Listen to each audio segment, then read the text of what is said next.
Capítulo 1. El texto que se aparecía en las lágrimas. No fue descubierto en una cueva, ni en un templo olvidado, ni siquiera en el Vaticano. La revelación apareció en el rostro de una mujer ciega. Cada vez que lloraba. Se llamaba Clara. Tenía 33 años. Y nunca había visto la luz. Pero cada vez que oraba en silencio, sus lágrimas dejaban rastros rojos. Como tinta. Como sangre. Y cuando esa sangre era recogida en un pañuelo blanco, aparecían palabras. No eran palabras humanas. No tenían idioma. Pero todos los que las miraban, entendían su significado. Y todos, sin excepción, lloraban sangre.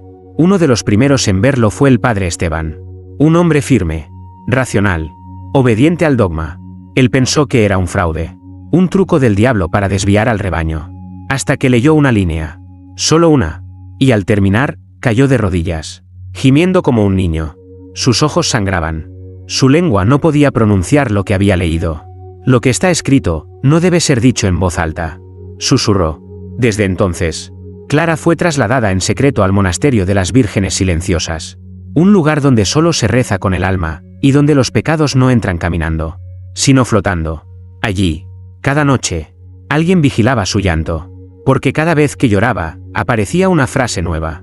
Y cada frase, parecía anunciar algo. Algo que aún no entendían.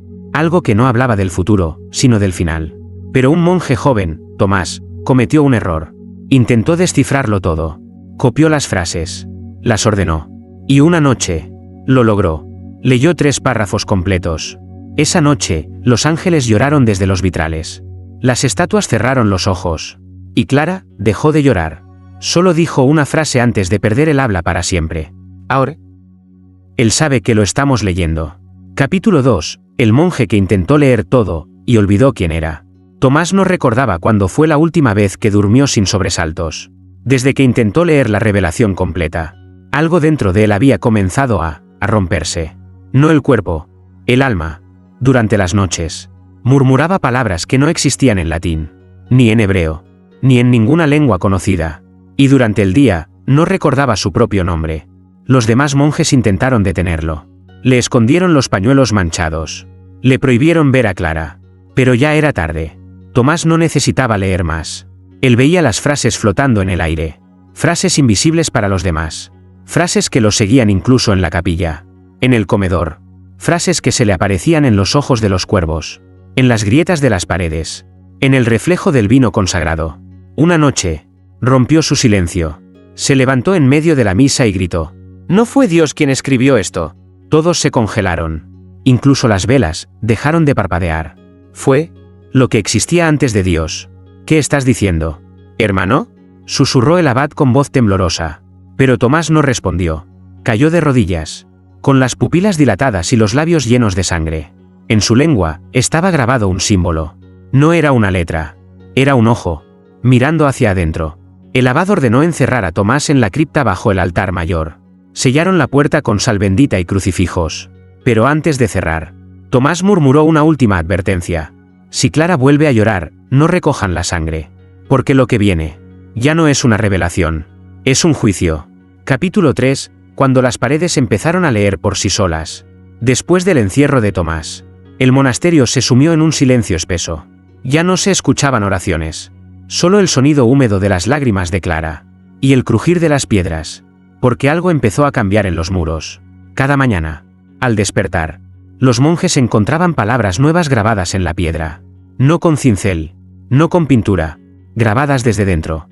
Como si la revelación, harta de ser contenida, hubiera decidido escribirse sola. ¿Quién hizo esto?, preguntó el abad la primera vez, horrorizado. Pero nadie respondió. Porque todos sabían que esas frases no venían de ningún ser humano. Venían de lo que Tomás vio cuando perdió su alma. Frases como, el que lea sin fe, arderá en los ojos de Dios. El verbo fue carne. Pero ahora, es castigo. No invoques al autor. Él ya está dentro. El pánico se apoderó del monasterio. Algunos huyeron. Otros se arrancaron los ojos para no leer por accidente. Y los pocos que quedaron, sellaron las paredes con sábanas blancas y crucifijos colgados boca abajo. Pero una noche, uno de ellos, el monje Rafael, escuchó algo detrás de la pared del comedor. Un susurro. Como una voz de niño. Como un rezo al revés. Se acercó. Puso la oreja. Y escuchó. ¿Quieres saber lo que vio Tomás? Rafael retrocedió. Pero la pared se agrietó sola. De la grieta no salió polvo, ni luz, ni oscuridad. Salió un ojo abierto, humano, vivo, mirando directamente a Rafael. Y entonces, sin tocar nada, sin leer nada, sin pronunciar palabra, sus ojos comenzaron a sangrar. Capítulo 4. La confesión que no fue hecha por un hombre. Después del ojo en la pared, Rafael fue encontrado en posición fetal, con los dedos destrozados de tanto rascarse los párpados. No hablaba, no comía, solo repetía una frase con la voz partida. Él también quiere confesarse. Al principio pensaron que hablaba del diablo. Pero no. La voz que Rafael escuchó en la grieta no era oscura. Era demasiado pura. Tan pura, que dolía.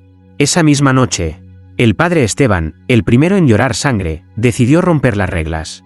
Entró a la celda donde Clara dormía. Ya no lloraba. Ya no hablaba. Pero seguía, respirando. Frente a ella, se arrodilló y abrió el misal. Si la revelación viene de él, o de lo que está más allá de él, entonces yo también quiero entender, murmuró.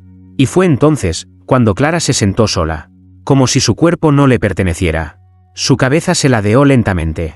Y en voz ajena, dijo, «No fui yo quien te llamó, Esteban. Fue lo que tú callaste cuando eras niño». El sacerdote se quedó helado.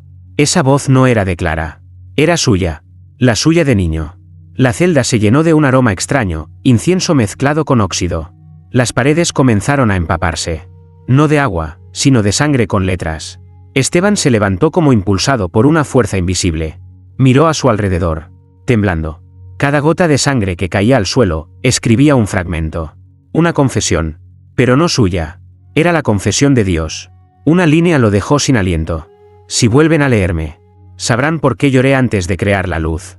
Y en ese instante, el rostro de Clara volvió a cambiar. Abrió los ojos. Por primera vez. Y no eran ojos humanos. Capítulo 5. Los ojos que vieron antes de ser creados. Clara abrió los ojos. Pero lo que había en su mirada no era vida. Tampoco muerte. Era memoria. Memoria de algo que ningún ser humano debería recordar. Esteban retrocedió. Pero no por miedo, sino porque se sintió visto. Visto en lo más íntimo. Visto en los pecados que aún no había cometido. Visto incluso en la duda que lo hizo sacerdote, solo para esconderse de Dios. Clara, o aquello que hablaba a través de ella, murmuró. Tú me pediste una señal cuando tenías 6 años. Esta es. Y con un solo parpadeo, toda la celda se transformó. Ya no estaban rodeados de piedra. Estaban en un espacio blanco. Sin techo. Sin suelo. Como si el mundo hubiera sido borrado. Flotando frente a él. Estaban los fragmentos de la revelación. Ya no en sangre, sino en luz rota. Cada palabra sangrante ahora brillaba. Pero cada rayo de esa luz, quemaba. ¿Qué es esto?, susurró Esteban, con lágrimas en los ojos. Es el rostro del autor, el verdadero. El que se negó a ser adorado. El que escondieron los profetas. El que solo se revela a quienes están dispuestos a deshacerse de su fe, para verlo como es. Entonces, Clara levantó el brazo. Y por primera vez, mostró la palma de su mano. En su piel, no había líneas. Había escritura. Líneas curvas, infinitas, que parecían moverse solas, como si su carne fuera un papiro vivo. Lee si puedes. Pero recuerda, sus ojos brillaron como fuego sin llama. No toda revelación es un regalo. Algunas son deuda. Esteban dio un paso. Solo uno. Y en ese instante, sus ojos comenzaron a derretirse. Pero no gritó. Sonrió. Porque por fin, lo entendía. Capítulo 6. El pergamino de carne que se negaba a morir. Esteban no volvió a hablar. Después de leer solo 2 palabras en la palma de Clara, cayó al suelo, con los ojos humeando y la piel temblando como si estuviera siendo reescrita desde dentro. Los demás monjes lo encontraron al amanecer. No respiraba. No se movía. Pero su cuerpo no estaba muerto. Estaba copiándose a sí mismo. Su piel se estiraba con lentitud. Formaba pliegues. Y en cada pliegue, aparecían letras. Letras vivas. Letras que sangraban. ¿Está vivo?, susurró uno. No, está escribiendo, dijo el abad con voz hueca. Desde ese momento, lo encerraron. No por castigo, sino por miedo. Miedo a lo que podía escribirse solo. Miedo a que el cuerpo de Esteban se convirtiera en un segundo evangelio. Uno que no venía de lo alto, sino de lo debajo. Los rumores crecieron. Uno decía que al leer su espalda se oía la voz de una madre llorando. Otro, que si alguien pronunciaba lo que decía su pecho, El cielo dejaba de escuchar oraciones por 3 días. Pero una noche, uno de los novicios, impulsado por la curiosidad y el fuego de la fe, entró a la celda. Solo llevaba una vela y una venda en los ojos. Si no lo miro, no me afectará, pensó. Se acercó lentamente. El cuerpo de Esteban estaba tendido, desnudo, cubierto de frases como heridas abiertas. Pero cuando extendió la mano para tocar, la piel lo atrapó, como si el cuerpo hubiera estado esperando, como si necesitara ser leído por dentro. Y entonces, el novicio gritó. Gritó no de dolor, sino de comprensión. Porque lo que leyó, sin ver, no era profecía. Era recuerdo. Un recuerdo que no le pertenecía. Un recuerdo de una entidad que existía antes de la creación. Una voz que decía: yo también fui rechazado por Dios, pero no por ser malo, sino por mostrarle lo que él no quería ver. Cuando los monjes entraron, ya era tarde. El novicio estaba de rodillas, con los brazos abiertos, y su piel comenzaba a escribir también. Capítulo 7. El rezo que se descompuso al llegar al cielo. El monasterio ya no era un lugar de fe. Era un cuerpo, con pasillos como venas, puertas como huesos y susurros como latidos. Desde que el cuerpo de Esteban empezó a multiplicar escrituras, los rezos ya no subían. Se quedaban flotando en el techo, como si una fuerza invisible los rechazara. Y peor aún, empezaban a caer deformados. Padre Miguel, el más anciano del convento, fue el primero en notarlo. Las oraciones vuelven con palabras que no hemos dicho, susurró. Algo las está escuchando y contestando con su versión. Una noche, probaron rezar en voz baja, en latín antiguo, como en los primeros siglos, y cuando terminaron el Pater Noster, una voz del fondo de la capilla, aguda, imposible, como si saliera de una boca sin forma, respondió: no está aquí. ¿Quién no está?, preguntó el abad, temblando. Dios. El silencio que siguió no fue humano, fue cósmico, como si incluso el tiempo se negara a avanzar. Las paredes sudaban. Clara no se movía. Esteban no paraba de escribir con la piel. Y al amanecer, ocurrió lo impensable. Uno de los crucifijos del altar principal, aquel que nunca había sido movido en siglos, amaneció al revés. No por vandalismo, sino por voluntad propia. Detrás de la cruz, alguien había escrito en sangre: él no abandonó el cielo lo expulsó. Y al pie del altar, encontraron algo que ningún monje pudo explicar. Un cuenco de piedra, lleno hasta el borde de una sustancia espesa y negra. No era tinta, ni aceite, era lágrima seca. ¿De quién es esto?, preguntó uno. Padre Miguel solo dijo una frase antes de caer de rodillas. Del primer ángel, el que lloró antes de aprender a odiar. Capítulo 8. La carta que descendió sin manos ni alas. El cuenco de lágrimas secas no fue tocado. Los monjes lo rodeaban como si fuera un pozo sin fondo. Uno de ellos, el hermano Isaías, dijo haber oído un lamento dentro. No un sonido, un pensamiento que dolía, como si alguien estuviera llorando desde adentro. Esa noche, las campanas sonaron sin viento, 3 veces, y luego se quebraron. Literalmente, los metales sagrados cayeron en pedazos sobre el patio interior. Pero en uno de esos fragmentos, afilado como una hoja, había algo pegado. Un trozo de pergamino, enrollado y húmedo. No tenía firma, no tenía título, solo una frase en el centro. Los ángeles no son lo que tú crees.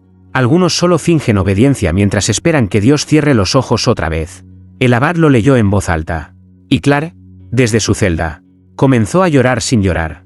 De sus ojos no salía sangre. Salía humo. Humo blanco, que se elevaba al techo y dibujaba formas. Los monjes miraban, hipnotizados, mientras el humo formaba símbolos antiguos, casi hebreos, casi griegos, pero más viejos. Hasta que una figura se dibujó por completo. Un ángel sin rostro, no sin ojos, no sin boca, sin rostro, como si se lo hubieran arrancado. Y al aparecer, todos los textos en las paredes, en la piel de Esteban, en las palmas de Clara, ardieron al mismo tiempo, como si la revelación hubiese sido alcanzada, y no lo hubiese soportado. Padre Miguel gritó: «¡Cubran las escrituras! No dejen que ese ser las mire». Pero ya era tarde. El humo entró en las grietas. Los vitrales se quebraron. Y todos los crucifijos del monasterio se giraron solos. Entonces, el pergamino empezó a deshacerse. Pero antes de volverse polvo, dejó ver una última frase. No es el apocalipsis lo que llega. Es lo que viene después de que Dios renuncia a entendernos. Capítulo 9. Cuando la revelación pidió una voz para gritar. Esa madrugada, el monasterio no amaneció. La luz no entró por las ventanas.